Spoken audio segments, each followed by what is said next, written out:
History often turns on small moments. Battles won or lost, alliances made or broken, leaders who succeed or fail. The 9 Years' War, fought in Ireland from 1594 to 1603. It is remembered as a desperate struggle by the Irish lords to resist English conquest. In our timeline, the war ended in defeat, with Ireland falling under English control for centuries to come. But what if the story had been different? What if Hugh O'Neill, Earl of Tyrone, and his allies had managed to win? What if Ireland had defeated England at the dawn of the 17th century, securing independence and changing the course of history? Let's dive into this alternate timeline. To understand the impact of an Irish victory, we need to first recall the real story. The 9 Years' War began in 1594, when tensions boiled over between the native Irish chieftains and the expanding power of the English crown. The leader of the rebellion was Hugh O'Neill, the Earl of Tyrone, a skilled commander who united many of the Gaelic lords under a common cause. Alongside him was Hugh O'Donnell of Tyrconnell, another influential leader in Ulster. For nearly a decade, the Irish fought fiercely against English armies.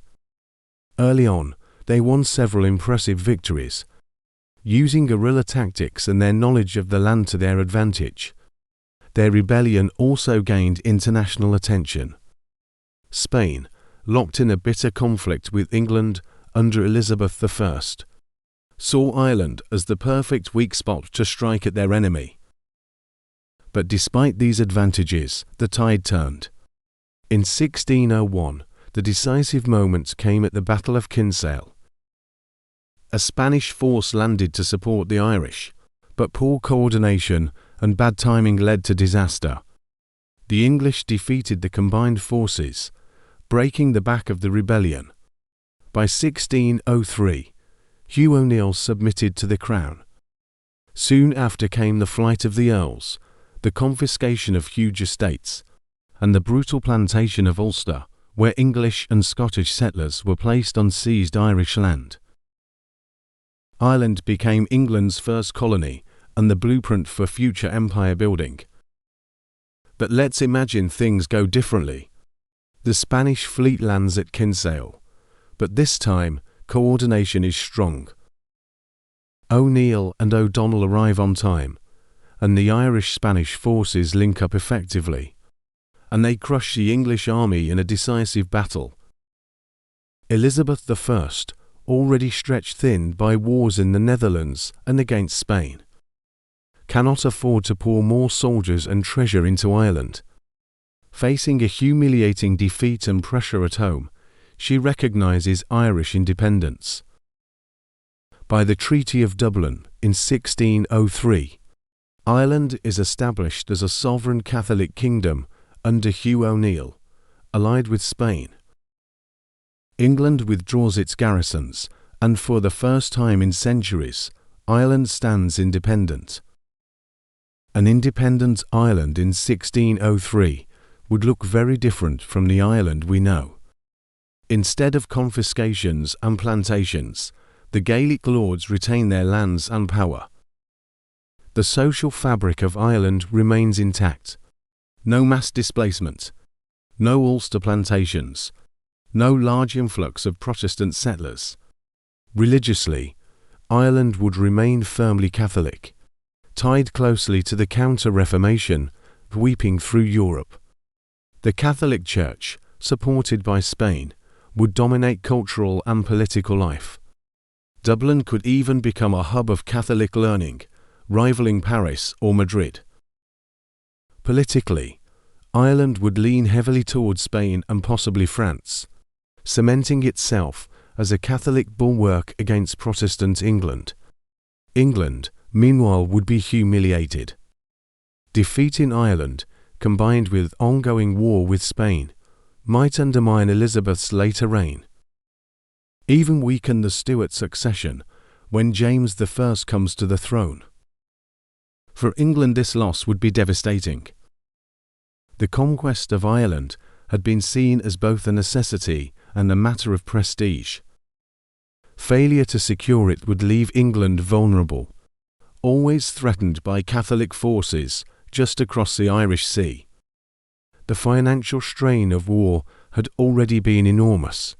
Defeat could deepen unrest at home, fueling discontent that later exploded during the English Civil War. It's possible that Ireland might even intervene in that conflict, supporting the Royalists against the Parliamentarians, or perhaps striking opportunistically at English weakness. The religious consequences are just as significant. In our timeline, Protestantism took root in England and later in much of its empire. But with a strong Catholic Ireland allied to Spain, Protestant England would feel isolated. Scotland's future could also be different. Pressure from Catholic Ireland might embolden Scottish Catholics, destabilizing the Protestant Reformation there. Imagine a British Isles where the Protestant Reformation struggles to consolidate, where Catholic powers constantly support Irish or Scottish uprisings. England's trajectory as a Protestant world power might never take hold so firmly. Nowhere would the consequences be felt more strongly than in colonization. In real history, the English used Ireland as their testing ground for the empire. The plantations of Ulster served as a model for colonies in North America and the Caribbean. Techniques of land confiscation, settlement, and control were refined in Ireland, before being exported abroad. However, in this alternate world, those plantations never occur. Ireland itself could instead become a partner in colonization, working alongside Spain or France. Imagine Irish ships funded by Spanish gold, sailing to the Caribbean or Newfoundland. Irish settlers might carve out their own colonies, spreading Irish culture far beyond Europe. Meanwhile, without Ireland as a springboard, England's colonization might falter. Jamestown in 1607, already precarious in our timeline, might never get the same backing. England could fall behind in the race for colonies, leaving Spain, France, and perhaps even Ireland to dominate the New World. As time passes, Ireland's role as an independent Catholic kingdom could reshape European politics. In the 30 Years' War, Ireland might actively support Catholic powers, sending troops and resources alongside Spain and the Habsburgs. Irish soldiers, who in real history often fought abroad as exiles in the Wild Geese regiments, would instead fight under their own banner, boosting Ireland's prestige on the continent. In the 18th century, as global trade expanded, Ireland could emerge as a significant maritime power. Its location, commanding the western approaches of Europe, would make it a vital hub for Atlantic trade. Instead of Dublin being a provincial city under English control, it might become a thriving European capital, comparable to Lisbon or Amsterdam. And what of the British Empire? Without Ireland, England is weaker, poorer, and less able to project power overseas. The great expansion into India, Africa, and North America might never occur in the same way.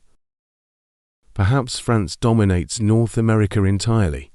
Perhaps Spain retains its colonies longer, without Britain constantly undermining them. The entire map of the modern world begins to look very different. Now, fast forward to our world today. An Ireland that won the 9 Years' War and stayed independent would be unrecognizable compared to the Ireland of our timeline. There would be no centuries of colonization, no Cromwellian massacres, no plantations creating sectarian divides in Ulster. The deep divisions between Protestant and Catholic communities might never develop. The troubles of the 20th century, that long conflict rooted in the legacy of colonization, would never exist. Instead, Ireland might be remembered as one of Europe's historic powers, a Catholic kingdom that stood proudly alongside Spain and France. Its diaspora would spread not through forced emigration and famine, but through trade, colonization, and influence. Irish might be spoken far beyond the island itself, and Dublin might be one of the world's great capitals. The global balance of power would also shift. Without Britain as a dominant empire, the English language might not have become the world's lingua franca. Perhaps Spanish or French would be the dominant global language today. America itself could be radically different, perhaps Catholic and Spanish-speaking, perhaps colonized earlier by a Catholic alliance of Spain, France, and Ireland.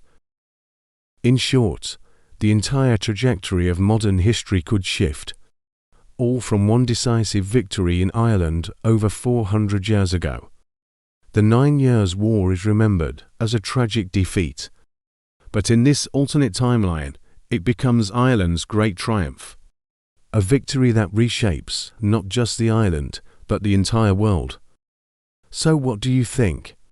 If Hugh O'Neill had won, would Ireland have grown into a great European power? Or would it have been overshadowed by larger neighbours? Would England still have built an empire? Or would Ireland's independence have changed the course of global history forever? Share your thoughts in the comments. And if you enjoyed this exploration of alternate history, don't forget to subscribe for more what-if scenarios.